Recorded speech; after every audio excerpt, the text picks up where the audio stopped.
Right, so we're gonna be doing 13a together.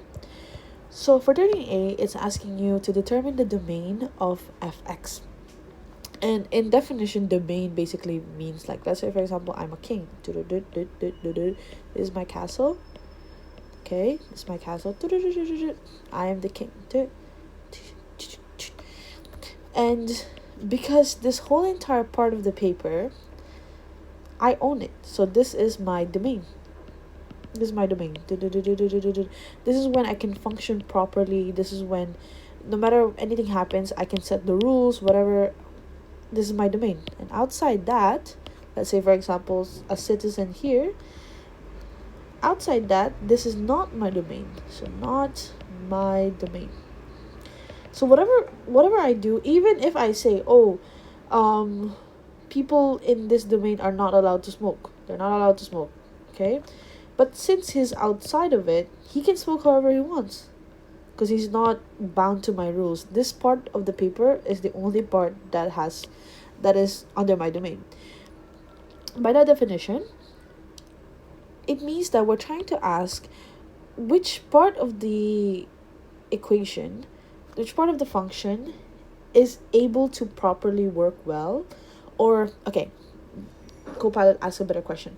Which x values are allowed to go into this function without breaking the math rules? So if you go outside the domain, you're basically breaking this function rule, or you're basically making it into 0. We don't want this to equal to 0, because if it equals to 0, then it's useless. And the one thing that will almost always make it 0 is if the denominator is 0.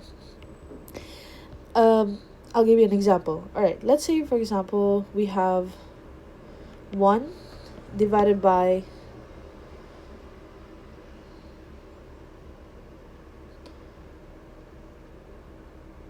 0, I believe. Okay. I'm trying to question my own knowledge. Then if we remove this, it will just basically be 1. But if it is 0 divided by 1, oh, no, sorry, my bad.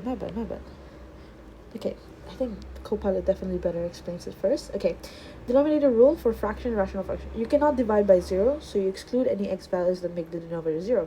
But for the numerator, negative 2x plus 4 is fine. It's just a line, no restrictions. The denominator, x minus 1, is the only place where problems can happen. So we cannot allow it to become 0. This can be 0, I think, from the way it explained it. Okay, I'm not going to make it any more complicated, but basically, we cannot let the denominator to become 0. So we have to find the domain where it works, where the denominator can never become 0. How do we do that? Well, it's very simple, actually. We look at the denominator. That's the first step. Look at the denominator, because apparently that's the only thing that matters. Look at the denominator, and you can ask Copilot for clarification. And we know that the denominator is x equals 1, and we cannot allow it to equal to 0. So that means x cannot equal to 1, because we don't want it to be 0. So the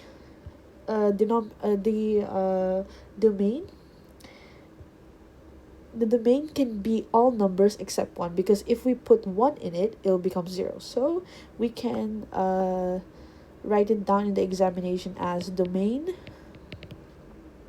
x cannot equal to 1. That's it. That is the domain. And you can check here. Oh, sorry, not like that. Like this, simple. But yeah, x cannot equal to 1. That's it.